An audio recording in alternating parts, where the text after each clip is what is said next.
Vietnam's national debt is amongst the lowest in the entire Southeast Asian region.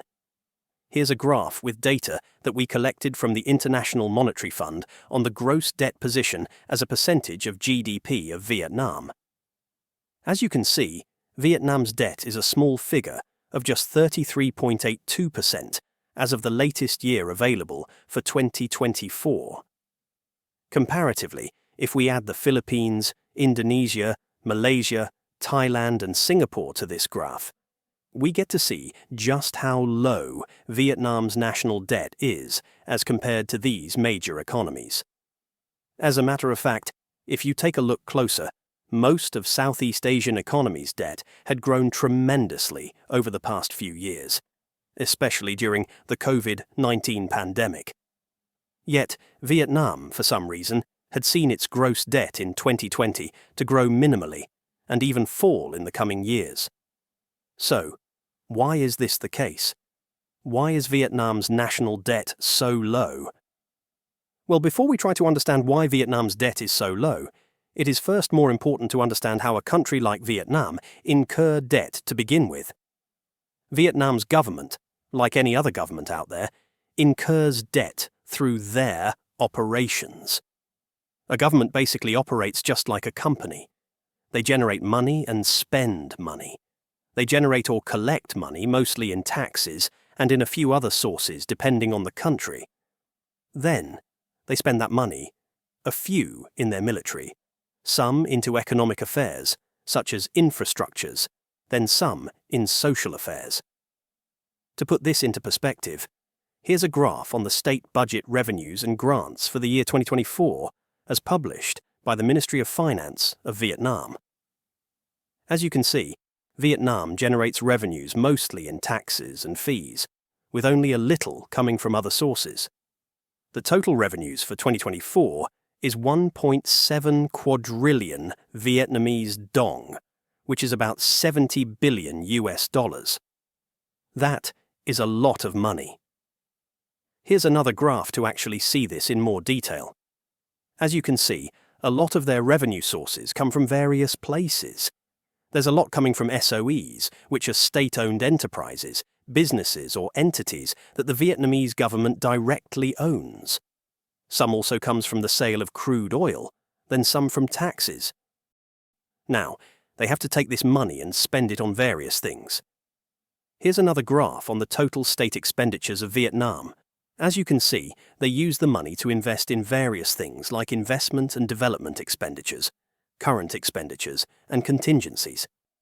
The total expenditures for the central government of Vietnam is 1.225 quadrillion dong, which you can see from this table right here. A lot of it will also go to the Ministry of National Defense, taking up 16.9% of the total central budget, or about $8.5 billion. Then there's also interest and aid payments amounting to over $4.5 billion. The total, however, for all the expenditures is over 2.1 quadrillion Vietnamese dong, or $87 billion. What this means is that Vietnam is going to spend more money than they collect. It is what we call a budget deficit, and the deficit is about $17 billion. To finance this $17.5 billion, the government then has to borrow money. This is then how the Vietnamese government, or any other government out there, increases their national debt, as they spend more than they earn. Now, you might wonder just how Vietnam's government is spending more than they make, yet their national debt to GDP is going down. Well, that's simple, and to understand that, let's have a graph about the central government debt of Vietnam from 2019 to the latest data available as published by the Ministry of Finance of Vietnam. As you can clearly see, Vietnam's government outstanding debt has risen every single year from 2018 to 2020, but fell in 2021 and rose again in the latest data available. A key factor that influences this is no other than the budget deficits of Vietnam, as they have to borrow the money to finance their shortfalls in expenditures. This has happened nearly every single year. Here's a graph on the government budget deficit of Vietnam from 2012 to 2023, data that we collected from the Ministry of Finance. As you can see, every single year, Vietnam has been recording deficits after deficits. Yet, as we saw from the table earlier, its debt has actually gone down. So why is that the case? Well, that's because they also have to pay down their debt.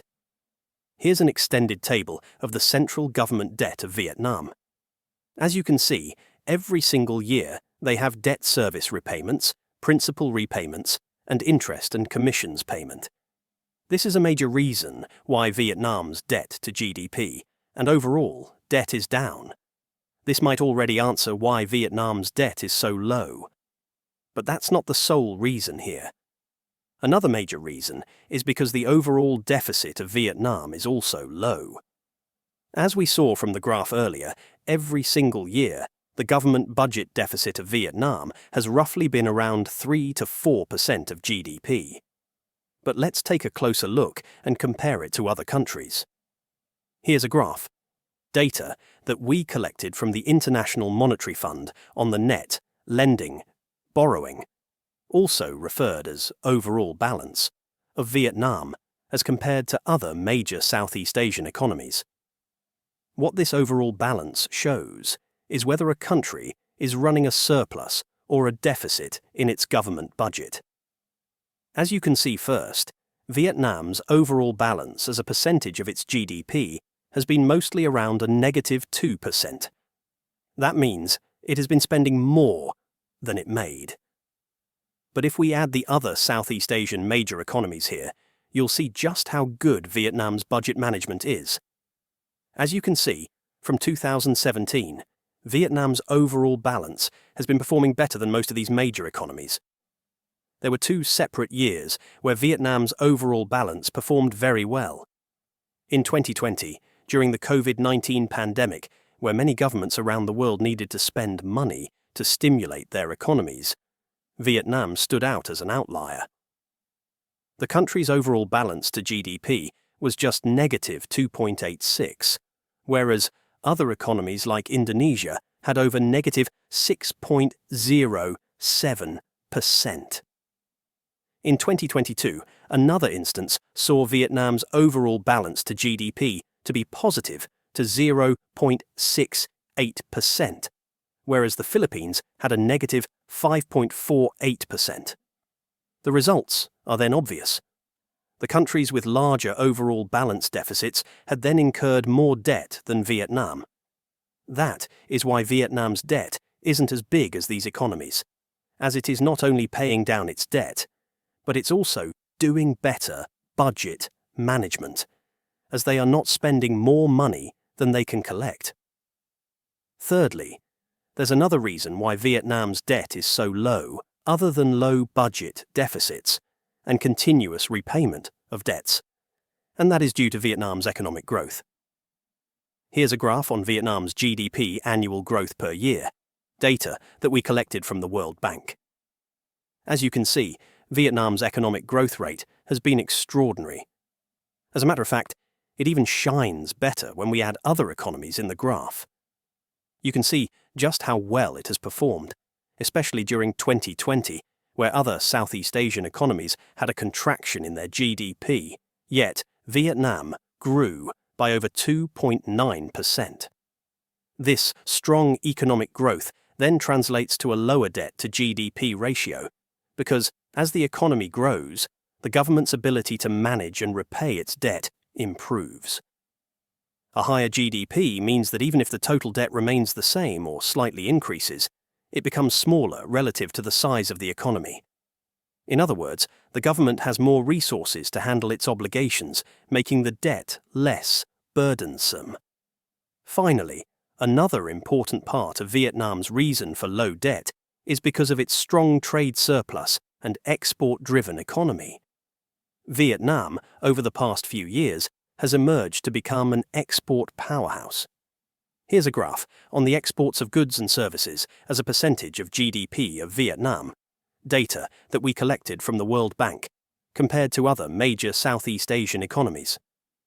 What this data can tell us is that Vietnam's exports consistently make up a significant proportion of its GDP, reflecting its reliance on trade as a critical driver of economic growth. By having an export-driven economic model, it means that Vietnam is exporting more goods than it imports. When they do this, Vietnam ensures a steady flow of dollars, euros, yen, and other foreign currencies into its economy. This then helps Vietnam to limit its foreign debt borrowings, or also known as external debt. So, as you can see, Vietnam's low debt to GDP ratio is due to many factors out there. But it is good to know that these are not the only factors. But anyway, do let us know what you think. Thanks for watching.